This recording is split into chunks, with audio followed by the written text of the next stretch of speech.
Es un privilegio y un motivo de gran satisfacción siempre recordar estar aquí con vosotros compartiendo la palabra de Dios. Yo quisiera que recordéis en el libro de Esdras cuando el pueblo del Señor volvió de la cautividad de Babilonia a Jerusalén, y allí estaba Esdras explicando la palabra de Dios.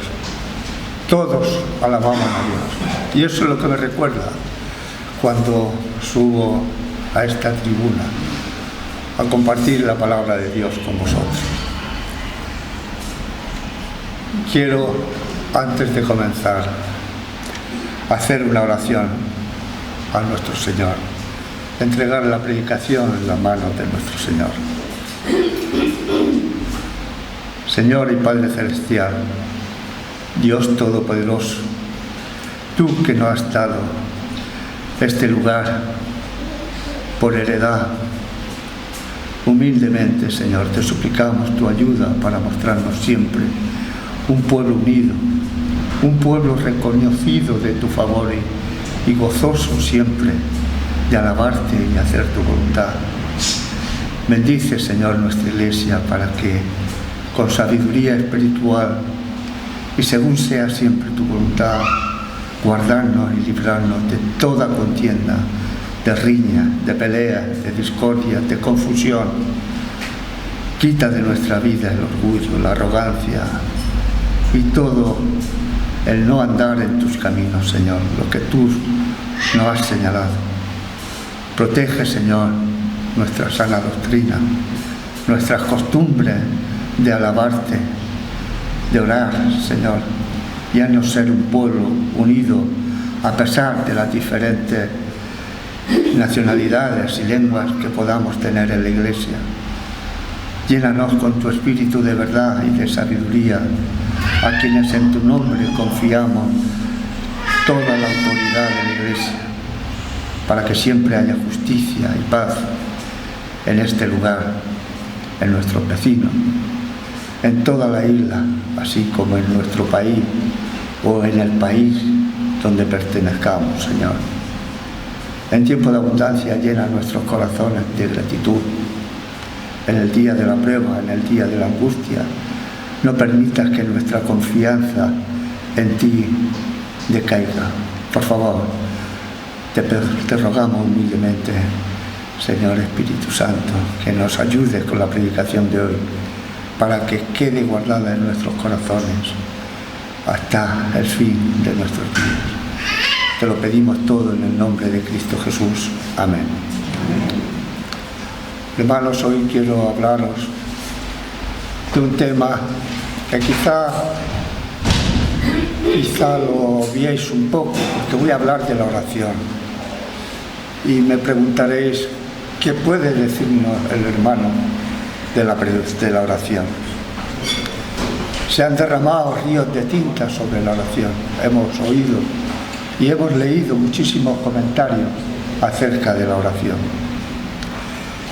Pero hoy quiero compartir con vosotros y reflexionar sobre el sentido de lo que es y por qué habla la Biblia tanto de la oración. Y es porque la misión, aparte que tuvo Jesucristo de venir a derramar su sangre en la cruz y rescatar a muchos, Él dedicó todo su ministerio a evangelizar y orar, aparte de los milagros que hacía, pero su misión era evangelizar y orar. Y siempre la Biblia nos dice, incluso en las cartas de Pablo, orar sin cesar. Y es que los creyentes a veces pensamos que debemos orar con la intención de informar a Dios lo que tiene que hacer, para que cumpla su deber. Dios es todopoderoso, Dios es omnisciente, y no tenemos por qué decirle, porque Él sabe incluso lo que nosotros les vamos a pedir. Los creyentes normalmente nos reunimos en oración a fin de que seamos nosotros mismos los que busquemos siempre el rostro de Dios. Que podamos poner en práctica la enseñanza, poner la fe y la meditación en lo que nuestro Señor hizo por nosotros. Somos salvos por fe. Derramar nuestra alma con todas nuestras preocupaciones delante de Dios. Proclamamos que de Él dependemos. Separados de Dios, como dice su palabra, nada podemos hacer. Nuestras palabras no tienen, cuando oramos, no tienen por qué ser pomposas o grandilocuentes. Hay una anécdota de un misionero que fue a predicar a África, a Kenia, y estaba instalando puntos de misión en todo el territorio. Pero claro, no volvía hasta un punto de misión hasta mucho tiempo después. Y en un poblado, el jefe de la misión, después de 4 años que fue este misionero, él, el jefe de la tribu, fue a decirle al misionero que volviera allí, a este punto de misión, a predicarle la palabra. Dijo que no podía, que tenía mucho trabajo, que él estaba todo solo. Al cabo de 2 años fue a este punto de misión y vio a toda la tribu en silencio, pero con la cabeza baja, arrodillada, sin decir nada, pero sabiendo que estaban orando. Por eso digo que no tiene que ser palabras elocuentes. Lo importante en la oración es abrirle tu corazón a nuestro Señor. Tener fe en Él. Saber que nos va a conceder todo lo que pidamos con fe, si es su voluntad. Saber delante de quién estamos. Y Él nos ayudará siempre, porque así lo dice su palabra. Y Dios cumple siempre sus promesas. Él nos dejó una oración como clave, Él nos dijo cómo debemos dirigirnos a Dios con el Padre Nuestro. Su hermano Santiago, en la carta de Santiago, en el capítulo 1, dice que seamos hacedores de la palabra y no tan solo oidores. Y la palabra, si os fijáis, quizá no le demos la importancia que tiene la oración, pero la Biblia siempre nos habla de la oración. Oremos, pues, siempre que podamos. Hablemos con lo que tenemos en el corazón, bien sea alegría o bien sea angustia. Podemos pedir ayuda, dirección, perdón, sanidad. Pidamos lo que tengamos en la mente y reconozcamos que su sabiduría, su omnipotencia y su poder es grande. Roguémosle a nuestro Señor que ponga en nuestro corazón lo que Él tiene en su corazón.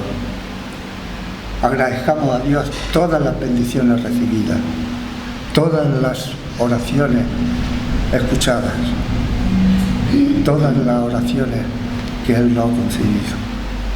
Y aunque hayamos tenido pruebas, por muy duras que sean, las pruebas siempre son una bendición, porque nos ayuda a reconocer lo humilde que debemos ser y lo dependiente que tenemos que ser de Dios. Terminemos siempre la oración pidiéndolo en el nombre de Jesús, porque así lo dice su palabra. Él nos mandó orar en su nombre y todo lo que hagamos orando debe hacerse en su nombre.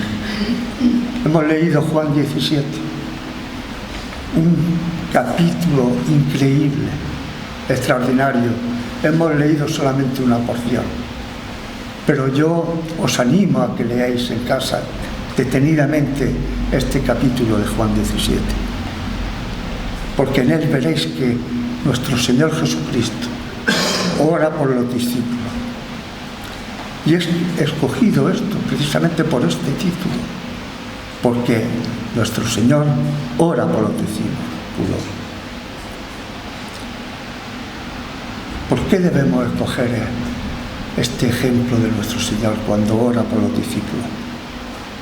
Porque debemos ser como Él, 3 veces santo, pues nosotros debemos ser santos. Debemos ser santos porque Él es santo.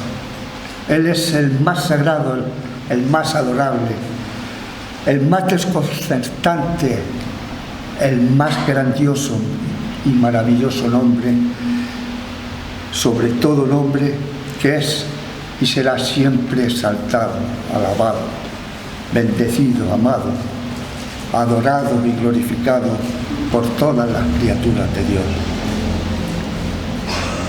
En la tierra, en el cielo y debajo de la tierra.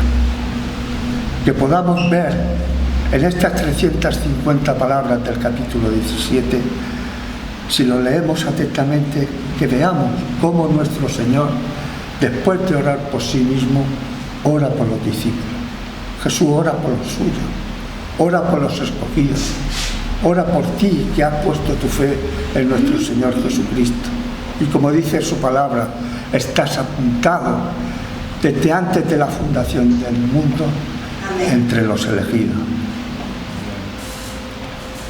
Cuando oremos también oremos por la verdad de la Iglesia.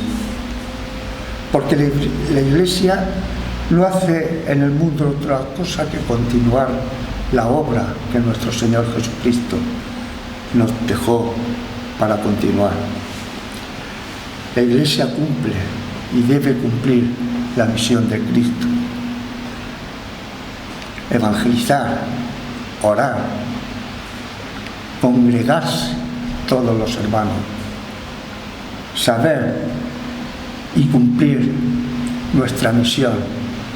Aquella frase de la gran comisión que nos dijo nuestro Señor y dijo: id y predicar a todas las gentes, enseñándole a guardar lo que yo os he mandado, asegurando así a la Iglesia que Él estará siempre con la Iglesia, porque así lo dice su palabra.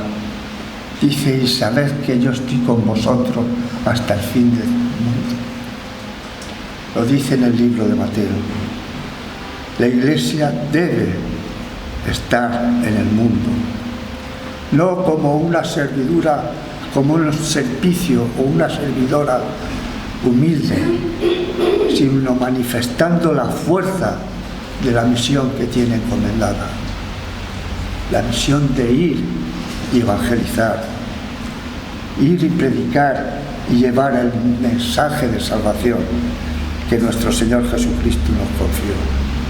Si os fijáis en el texto de Juan 17, en el versículo 12, dice literalmente: pide que el Padre guarde a lo suyo en su nombre. En tu nombre, dice el versículo 12. Y Jesús ruega a los que pertenecen a Él, a los escogidos, que permanezcan fieles a la revelación que Él les ha dado. En el versículo 16 y 17, ora por la santidad de la Iglesia. ¿Cuántas veces hemos orado aquí en el culto de oración por el crecimiento espiritual de todos los hermanos? No pide que sean aislados del mundo nuestro Señor al orar por los discípulos, sino que permaneciendo en el mundo sean protegidos del mal, de toda tentación. Así lo dice el versículo 15. En tercer lugar, el versículo 18 dice que Jesús ora por la misión de la Iglesia, que todos sabemos la que es.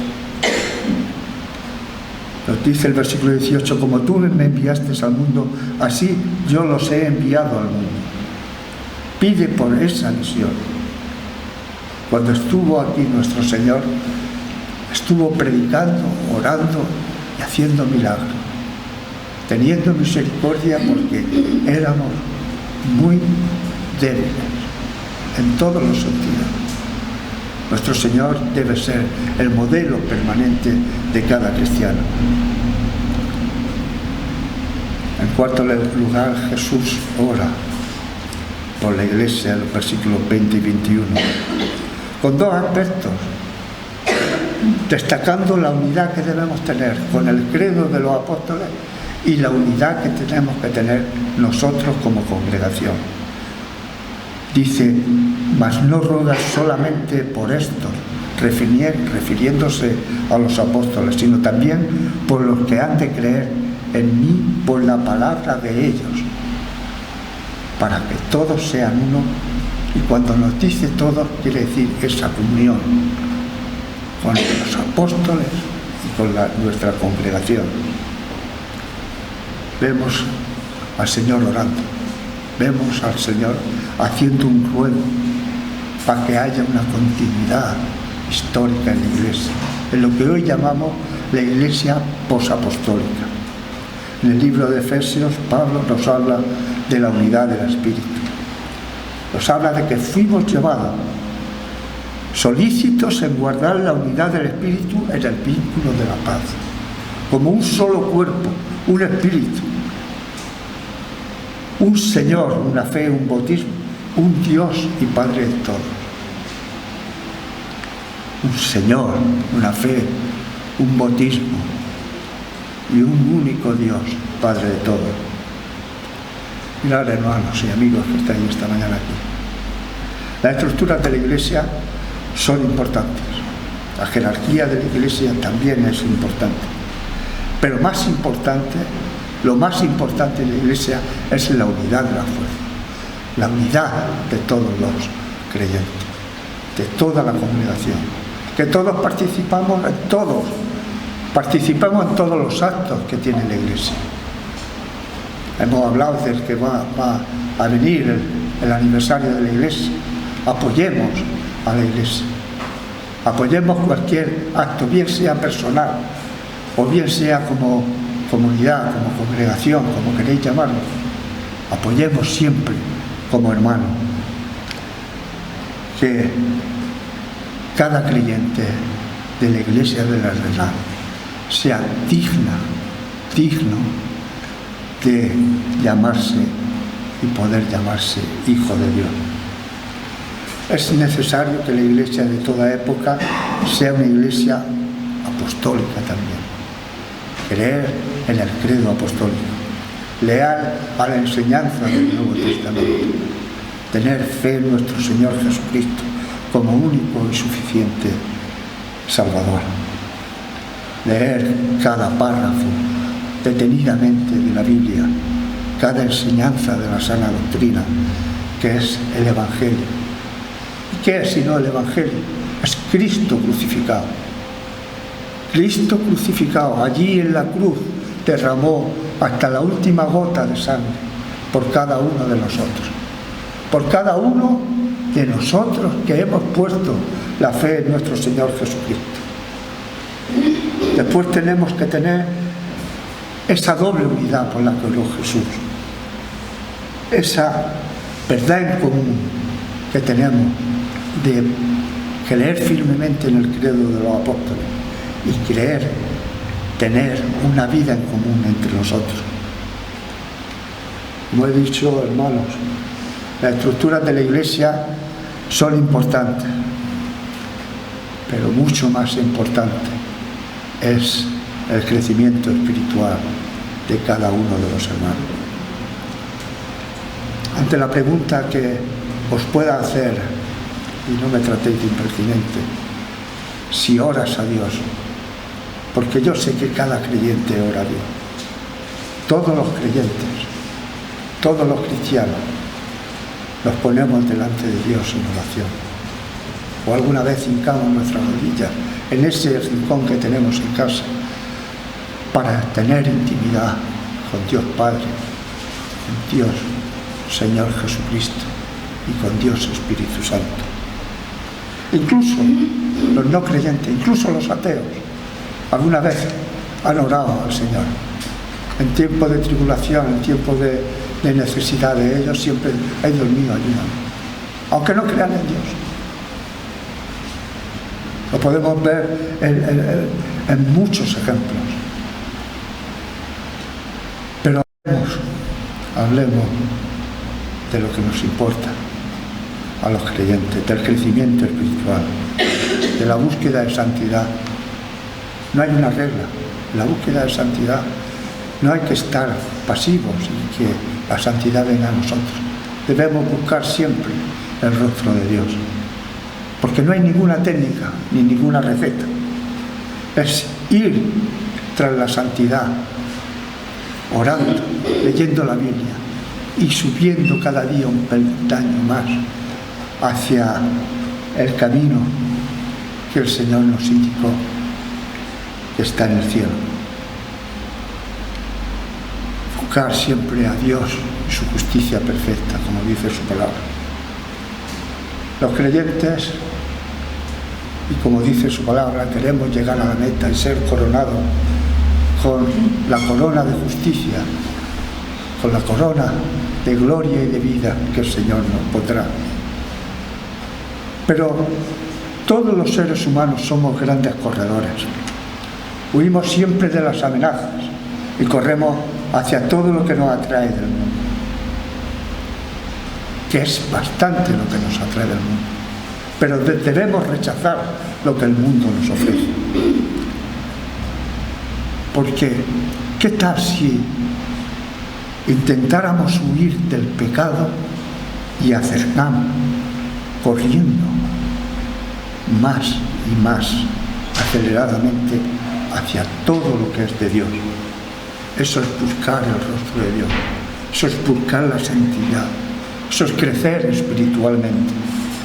Vivir en santidad no significa ser jueces de los demás, criticando y diciendo: oh, mira, este hermano fuma, este hermano bebe, este hermano no está en el mundo porque va a fiestas y ferias.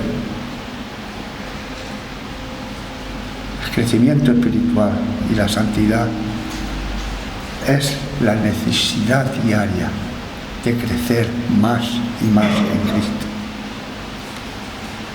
Si alguna vez tienes tiempo, y yo sé que muchos de nosotros, y casi todos, oramos en la comida en casa, aunque tengamos familiares que no sean creyentes, o que nos vean allí donde hincamos la rodilla, allí en nuestra habitación a solas con Dios Padre y con la Santísima Trinidad.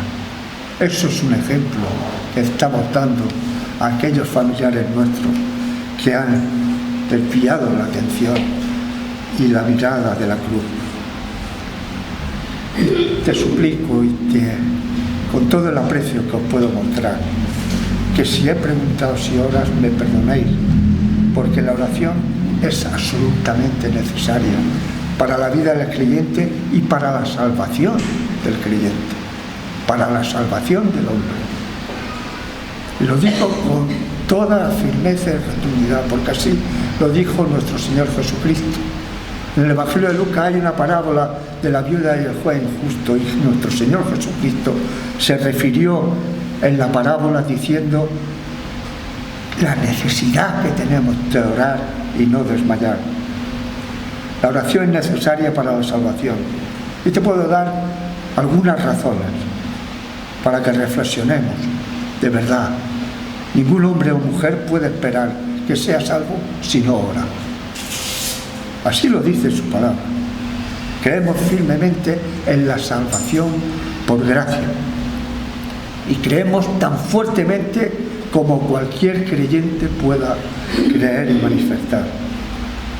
Todos deberíamos estar dispuestos, cada uno de nosotros, creyente o no creyente, pero ir al lecho moribundo de cualquiera, de un enfermo terminal, y decirle: cree en el Señor Jesucristo y serás salvo. Porque una persona sin pedirlo no puede ser salva. Cuando pide a Dios una cosa es que está orando. Ninguna persona que no ore puede ser salva. Yo no lo he leído en la Biblia, yo aseguro que he leído la Biblia bastantes veces. Para que una persona reciba el perdón de sus pecados, tiene que derramar su alma delante de Dios, pidiéndole al Señor: Jesús, dame salvación. Solamente eso, porque tengo fe en ti. Hay un escritor cristiano que ha hecho varios libros, se llama Ray que dice que nunca encontraré en la Biblia que alguien sea salvo por sus oraciones, pero tampoco he encontrado en la Biblia a nadie que sin oración sea salvo. Y es así. La oración es importante y necesaria para la salvación. Claro que existe la fe y el arrepentimiento también, pero la oración es necesaria en la vida del creyente. Si me quería acompañar al libro de Marcos en el capítulo 1, leeremos los versículos 35 y 39. Es el pasaje de Jesús que recorre Galilea predicando. Yo he estado predicando últimamente varias veces sobre el libro de Marcos, y este es el pasaje que tocaría después de la última predicación. Así que Marcos 1, vamos a leer el 35 y 39. Dice así la palabra santa y perfecta de Dios. Levantándose muy de mañana, siendo aún muy oscuro, salió y se fue a un lugar desierto, y allí oraba. Y le buscó Simón, y los que con él estaban, y hallándole le dijeron: todos te buscan. Él les dijo: vamos a los lugares vecinos, para que predique también allí, porque para esto he venido. Él predicaba en las sinagogas, versículo 39, predicaba en las sinagogas de ellos, en toda Galilea, y echaba fuera los demonios. El pasaje está contenido en el contexto de que él era sábado, está en la sinagoga, está hablando del Evangelio, pero también cura a un endemoniado. Sale de la sinagoga, él va a la casa de Pedro y allí sana a su suegra. Y cuando se hicieron las 6 de la tarde, que ya no es el sábado, sino que es ya el domingo, según los judíos, entonces una multitud de gente fue allí para pedir misericordia a nuestro Señor. La Biblia no lo dice, pero yo estoy seguro de que en todo el ministerio de Jesús el mayor tiempo fue en Capernaum, pero en Capernaum nuestro Señor debería estar en la casa de Pedro, porque allí se acoplaba toda la multitud para pedir misericordia. Incluso estoy seguro de que fue en la casa de Pedro cuando aquellos 4 amigos llevaron al paralítico, rompieron el techo y lo bajaron allí porque no podía pasar. Porque Pedro estaría, no lo dice la Biblia, pero yo estoy casi seguro de que estaría hablando totalmente, y rompieron mi casa y tal, y todo esto, y bajaron al paralítico allí. Porque los 4 evangelios se refieren a eso. Claro, es de insistir. Pero fijaros que lo primero que hace después de una jornada agotadora, Jesús, siendo oscuro, como dice el versículo 35, se fue a orar. Aquí Dios mismo nos está hablando de la importancia de la oración. Y es que la oración es vivir más allá de nosotros mismos. ¿Y por qué necesitaba ese anhelo de querer siempre orar delante de su Padre? En este pasaje podemos ver al menos 3 razones por las que Jesús oraba. Hemos dicho y vemos que el pasaje que él debería estar agotado después de una jornada de estar predicando, sanando a un endemoniado, a la suegra de Pedro y a toda la multitud que se acopló allí en la casa de la suegra de Pedro.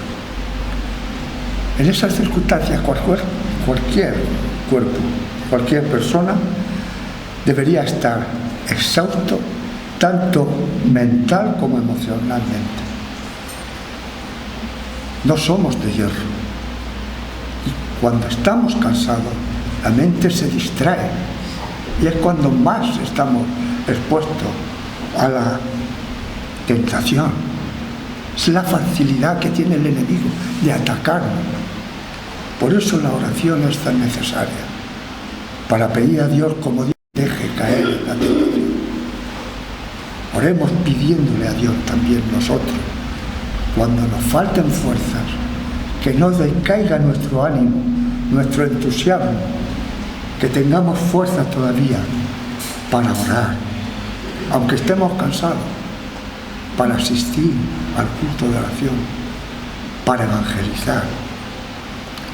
Fijaros que en segundo lugar, los días que vendrían serían agotadores, porque necesitaría el Señor fuerzas para seguir evangelizando, para avanzar en esa misión que Él tenía que hacer cuando vino aquí a la tierra. Pues nosotros, cuando emprendamos cualquier acción, bien individual, o bien como congregación, o bien de manera personal, encomendémonos a Dios siempre en oración, que nos ayude, y que sea el Espíritu Santo quien guíe nuestras palabras y que toque los corazones de aquellos a los que evangelizamos. Y en tercer lugar, vemos que Jesús arrastraba siempre multitudes con Él. Lo vemos en los 3 años del ministerio de la vida de nuestro Señor Jesucristo. Y vemos que la gente le seguía, quizá muchos buscando el espectáculo, quizá muchos aplaudiéndole, vitoreándole. Pero dice el refranero español que el halago debilita. Pues también nosotros, cuando la gente nos aplauda, cuando la gente nos halague, nos vitoree por cualquier cosa que hayamos hecho, debemos orar al Señor para que nos libre de todo orgullo y vanidad, para no mostrar debilidad alguna ante la vanagloria, que al fin y al cabo es la gloria vacía. Y debamos poner solamente toda nuestra fe en Él como el único y suficiente Salvador. Nuestro Señor Jesucristo vemos que necesitaba ese impulso para que su propósito fuera reforzado. Necesitaba un empuje especial, necesitaba la fuerza de Dios para resistir a la tentación. Necesitaba la lealtad, una lealtad y una fe genuina para desechar todo interés en perseguir la vanagloria o cualquier situación económica que le pueda venir. Esto también es un ejemplo para nosotros, que deberíamos desterrar todo aquel interés económico del que normalmente buscamos y perseguimos los hombres. Por eso también necesitamos la oración.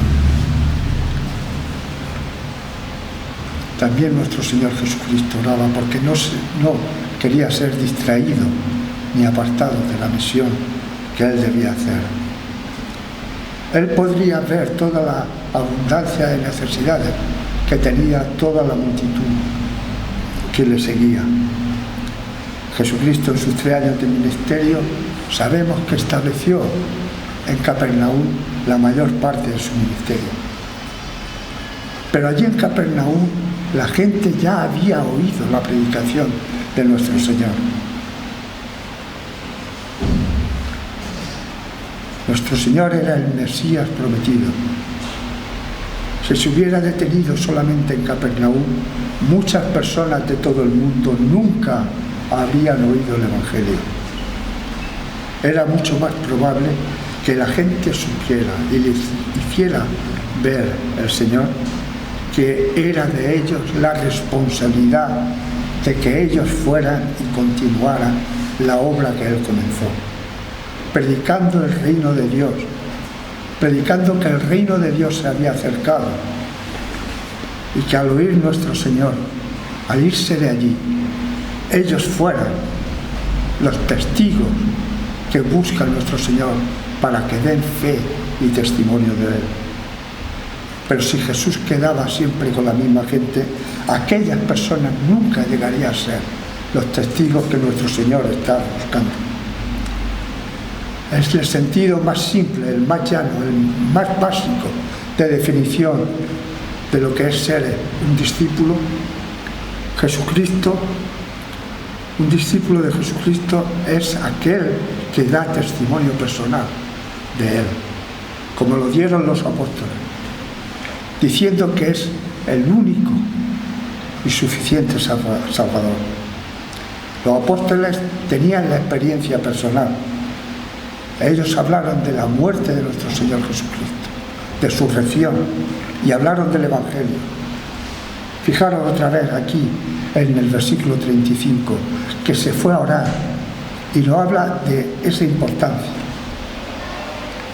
La oración, como hemos dicho, es importante en nuestra vida, en toda la vida del creyente.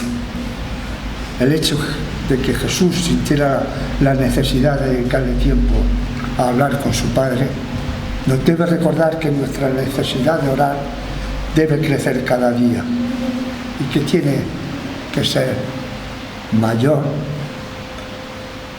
para que a continuación podamos hablar de la buena noticia de salvación. Fijaros que no importara que estuviera cansado. ¿Cuántas veces nosotros hemos dicho, hoy ya he cumplido, he ido al culto del domingo, ya he cumplido, estoy cansado, después de una semana de trabajo ya no tengo nada que hacer, pues no puedo hacer más, quiero estar con mi familia? Pero Jesús ve la necesidad de evangelizar y fue a las ciudades vecinas, fue a la otra orilla a predicar, porque la gente necesitaba que el Evangelio lo tuviera que oír, lo tuviera que palpar, que escuchar. La fe viene por el oír y el oír por la palabra de Dios. La fuente del poder de Jesús fue la fidelidad que tuvo siempre en su misión. Él predicó en la sinagoga, en toda Galilea, pero también en la otra orilla. Y mientras pudo lo hizo, y siguió evangelizando, y siguió sanando a la gente. Pero predicar era la misión principal de nuestro Señor Jesucristo. Sabemos, por lo limitados que somos, que todos tenemos necesidades físicas, que tenemos necesidades emocionales, que tenemos distracciones mentales y que tenemos necesidades también espirituales. Imitemos a nuestro Señor en todo aquello que nos enseñó. Nos consta y sabemos que a muchos cristianos les cuesta orar. Para ellos es como una losa en la espalda que les impide hacer cualquier oración. La Biblia nos dice que es un deleite la oración, pero para muchos de nosotros se hace una carga pesada. Quizá aún no hemos comprendido la esencia y el propósito de la oración. Y para entenderlo un poco debemos analizar el lugar que Jesús la dedicó en su vida. Debemos tener en nuestra vida una vida de oración. Yo os animo a que en el culto de oración estemos todos juntos como congregación. La oración es, como todos sabemos, esa íntima relación con Dios. Pero imitemos a Cristo en todo aquello que hizo. Que así sea. Amén. Vamos a orar.